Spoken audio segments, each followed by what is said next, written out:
There's one thing I want you to know, that our president did not address the true state of the nation's economy. We have a lot, time will not allow me. One statement that he made that I was very much surprised was the fact that we had left billions of cedis at the defense ministry. But he failed to tell us the crisis that was looming. He himself emphasized the point that our boundaries were threatening our country. In fact, this is what I'll hand over to you.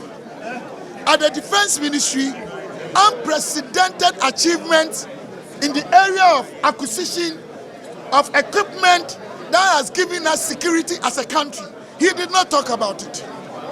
Ladies and gentlemen, our president failed to talk about the fact that Agenda 111 is ongoing and that some of the projects, we have completed them.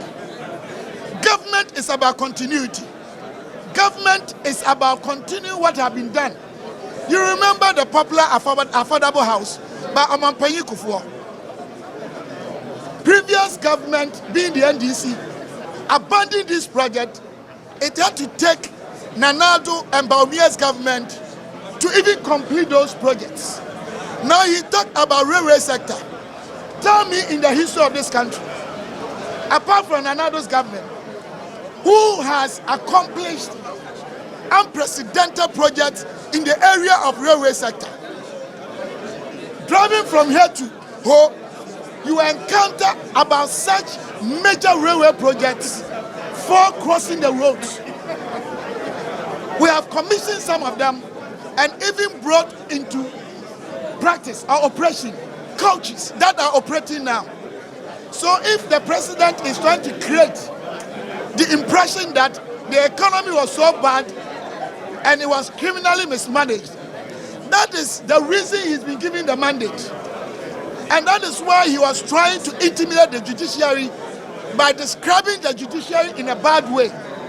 But ladies and gentlemen, the same economy was able to take care of the poor child, implementing most of the enviable projects in terms of social intervention, in kind and in cash, on the continent of Africa and on the globe. But for free SHS, over 100,000 young ones would have been home. But for Nanado's government, NHIS had already collapsed under first Mahama's administration. School feeding had collapsed. LEAP had collapsed. In fact, teachers and nurses' allowances, the most essential services in any economic jurisdiction, is education and health. But he cancelled all of them, making some of poor Ghanaians coming home only to be confronted with unwanted pregnancies. And some got into drugs. So we are saying that MPP government, in spite of the economic crisis that was unprecedented since the First World War, we've been able to restore the economy. We handed over a restored economy to the Mahama government. A working economy, operationally, it was so fundamentally correct that the economy that we left, in terms of primary macro indicators, in terms of secondary macro indicators, in terms of education, in terms of agriculture, in terms of health, they actually inherited a better economy.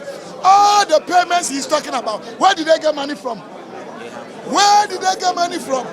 Within this shortest possible time, they have borrowed almost 59 billion Ghana cedis. Only in 50 days. Less than 2 months. Less than 2 months. Mahama's administration has borrowed 59 billion, unprecedented. So all that we are telling you is that Ghanaians have given them the mandate. Ghanaians are expecting them to treat everyone, whether you are from the north or south or central part of Ghana, whether you are Nilaye or Kwame Asante or Delali or Amegashi. Ghana is one country with one people, with one destiny. Why are they even sacking nurses and teachers? Whilst in most of the communities in the northern part, Ashanti, and in the Volta region, they don't even have teachers and nurses.